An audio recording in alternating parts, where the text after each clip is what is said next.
What is happening in Benue, what is happening in Plateau is proof, is evidence that some powers somewhere are telling Tinubu what to do and what not to do.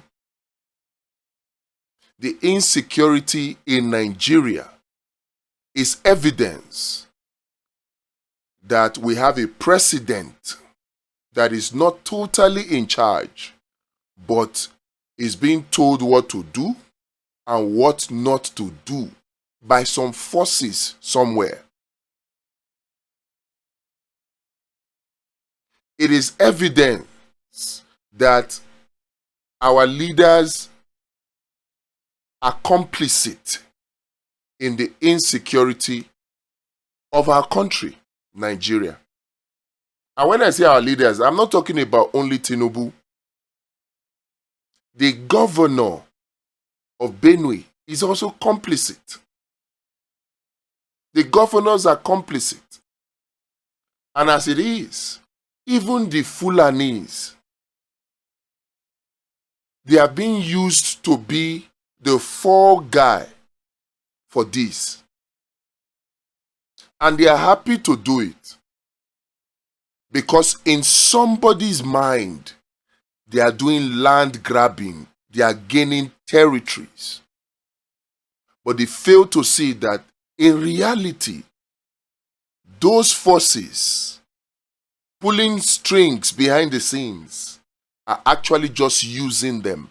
It's time for the Fulanis to wake up. It's time for the governors to wake up. And it's time for the president to wake up. When I say wake up, it's not like I expect that they will suddenly just watch this video and they will have a change of heart. No. When I say wake up, I mean they should wake up to see that they are being used. Somebody is telling the president, oh, you can solve this security challenge. You cannot solve this security. Somebody is telling him, because I know that the same thing happened to Buhari. And it's not just me saying it. We were all here when the CEO of Executive Outcomes gave an interview to Al Jazeera. The videos are still out there on YouTube. Just do a search. And he said clearly that somebody told Buhari to instruct Executive Outcomes to stop chasing away Boko Haram. He said it. The videos are out there. So we had a Buhari who was president of Nigeria, but somebody was telling him what he could do and what he could not do.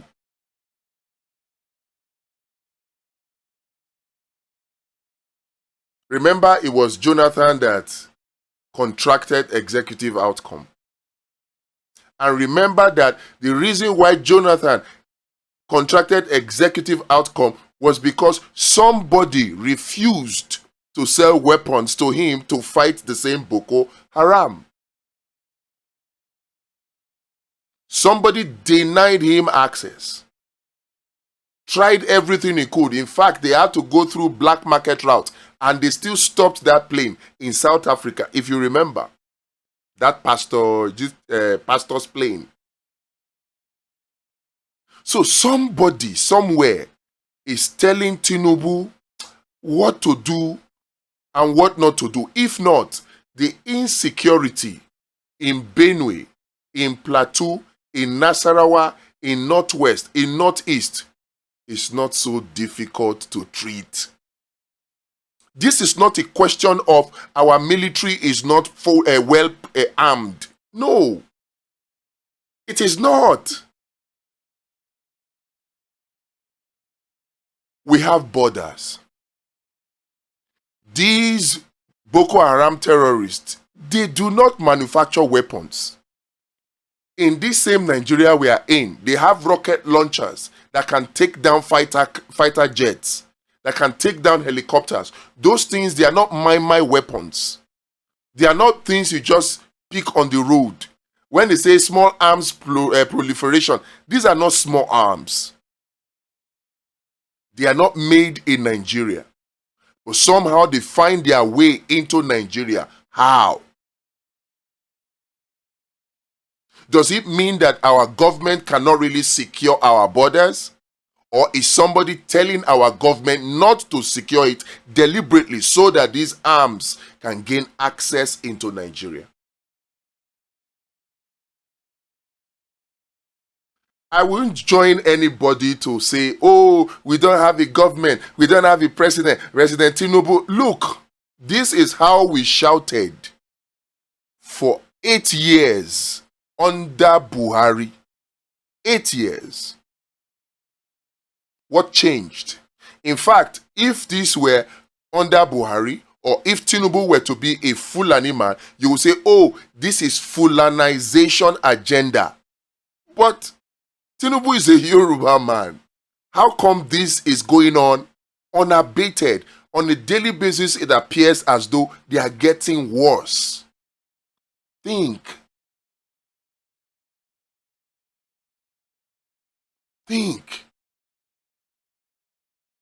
And we coming out to scream. It's just balm, short-term measure. The real solution is to cure the epidemic of, what do I call it now? The epidemic of stooges. The epidemic of having people who are leaders, but they are being controlled by foreign powers. And these people, they're doing this for some ulterior motives. People like David Hundeyin have given us some kind of hint as to why this is happening. It's all about the resources. I told the story of Nigeria. If you have not seen that video, you need to check for it in this channel. It's all about the resources. If we don't solve the problem of having puppets as leaders, puppets as president, puppets as governors, puppets as senators, if we don't solve that problem, the insecurity will not solve. It is not like Tinubu cannot solve this. It's not like our security agencies cannot solve this. It's not like the governor cannot solve this. And this is another propaganda they push, that the governors are handicapped. How? How are the governors handicapped? A governor has billions of naira of security votes. Now these killings that have taken place, you saw the video, the one that Very Dark Man was in, where you saw people burnt to ashes. I couldn't even watch it. Now, that is how these people operate. We will just hear that suspected herdsmen, they have changed it now. Sometimes you say suspected Fulani herdsmen invaded. We never get to see the video. We never get to see the image, the pictures. We never get to hear the audio of these people as they are coming to attack the villages. Never. It is after they have come, they have committed their havoc, they have destroyed, they have killed, they have maimed. Then when they leave, after they have left, it is pictures of the havoc they have wreaked that we are shown. Why is this? I agree that the governor may not have control over the security agency chiefs. He may not have, but he does have, because he's the chief security officer of the state. Now, let's even assume for the sake of argument that he does not have. What stops the governor of Benue, the governor of Plateau, to install early warning systems in those flashpoints in their states? What stops them? It will not cost Governor Alia 100 million naira to install early warning systems across the whole of Benue State. It will not cost him. And that is just a fraction of the security votes that he has access to every month.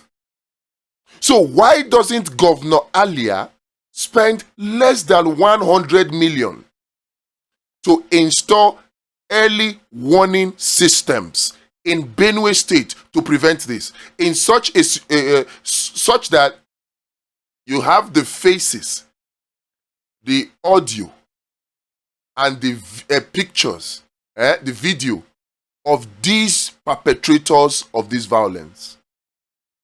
Doesn't cost him anything. But no, he would rather spend the security vote anyhow he likes. And then when these kind of issues come up, he will now go to Pope. He will now start saying the governors are handicapped. The governors are not handicapped. The governors are complicit. In their minds, they think it is business. They think they are making money from insecurity. You know, it has become a military contractual complex. I don't want to say industrial because there's no industry there. They're not making anything. They're not building anything. So there's no military industrial complex. No. It is military politician complex where the military share money with politicians. You think it is business. But what you don't know is that these people are using you to destroy Nigeria's food self-sufficiency and security self-sufficiency. That's what they are doing. They are achieving it. They are giving you peanuts in the process, but the greater benefit, they are plundering our resources and taking them out. So this is not about, oh, they have turned security to business. Somebody is pulling strings and telling these people not to do what they are supposed to do. And the solution is not for us to come out and be shouting. We can shout from now till thy kingdom come. We can shout from now till Jesus Christ comes back. So long as we have puppets in charge of affairs in this country, the security situation in Nigeria will not change. Because it is for these reasons that the puppets were installed in the first place. And guess what? The puppets are forced on us as leaders through rigged elections. So if we are thinking peace in Benue, peace in Plateau, lasting peace that can bring development, if we are truly serious that we want peace across the whole of Nigeria, we need to solve the problem of rigged elections. If we had free and fair elections, only candidates that are immune to foreign control, candidates that cannot be puppets, will be thrown up. And then when they are elected, because they know the people brought them there, not how much they spent, not how the people that helped them or backed them, once they know that it is the citizens that brought them, they will serve the people. It is not easy to stop the insecurity. All you just need to do is give the instruction, block the borders, stop the weapons from coming in. You don't need so much money to do that. Stop the weapons from coming in to Nigeria. And the people who are being used to bring these weapons in, expose them, imprison them, prosecute them. The insecurity will stop. Let us not make the mistake of thinking that the insecurity that we have is the insecurity as a result of hunger and poverty. No. This insecurity has nothing to do with hunger and poverty. This is a strategic, calculated move to destroy our food self-sufficiency and our security self-sufficiency. And it is unfortunate that we have leaders that are puppets that submit themselves to be used by foreign powers against the interest of their own country. It's unfortunate because the people who are supposed to hold these people to account in the legislature are in bed with the same people. So it's state capture. Screaming about it is not going to solve anything. The only way to solve it is to vote them out. And you can't vote them out if the election is not free and fair. So the pathway to peace in Benue, in Nigeria, lasting peace, and not just peace, to development, is free and fair elections. So whatever you talk about, don't allow yourself to be distracted by the daily dose of distraction that we are given. In fact, daily overdose of distraction. Focus. What are we doing to make sure that the elections of 2027 is free and fair, so that we don't continue to allow puppets to be forced on us who will now do the biddings of foreign interests, neglecting the interests of Nigerians? How do we get free and fair elections? We have said electoral reform, but electoral reform is just plan A. We need plan B in case plan A fails, and the likelihood that it fails is high. Even though I support it, I push for it. In fact, if you remember, I have the amended Electoral Act 2022 proposed, submitted. So we're pushing hard.